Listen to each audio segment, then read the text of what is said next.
Alors bonjour, donc la dissolution. La dissolution, vous l'avez réalisée dans le TP, notamment la poudre magique, où vous avez reconstitué notamment une eau épars. Alors en quoi consiste la dissolution, ou plutôt la dissolution d'un solide dans un liquide?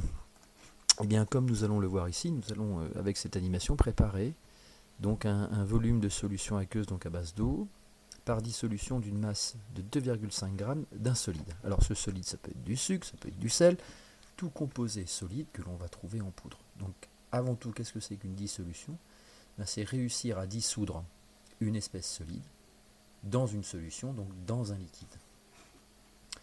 Alors pour réaliser une dissolution, donc il faut utiliser en général un matériel bien spécifique, à savoir une balance, une petite capsule dans laquelle sera disposé le solide à dissoudre, de l'eau distillée et une fiole jaugée.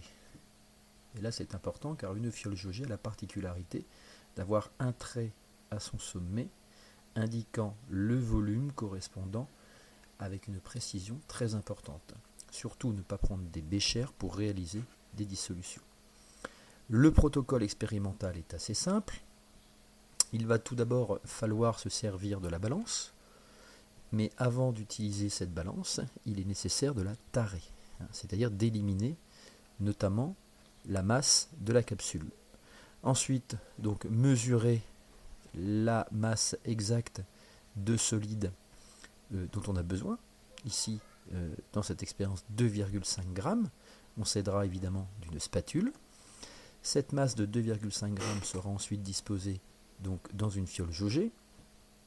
Cette fiole jaugée sera également remplie au quart d'eau distillée. Première agitation nécessaire. Et une fois que le solide est dissous dans ce premier volume d'eau, il sera donc nécessaire ensuite de remplir la fiole jaugée jusqu'au trait pour arriver au volume qui était souhaité. Donc le choix de la fiole est important.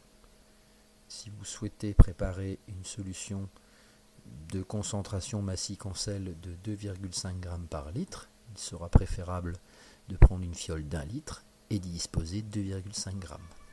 Si vous n'avez pas cette possibilité, de savants petits calculs, notamment uniquement possibles avec la proportionnalité, vous permettront de mesurer la quantité nécessaire dans des fioles de volume moins important.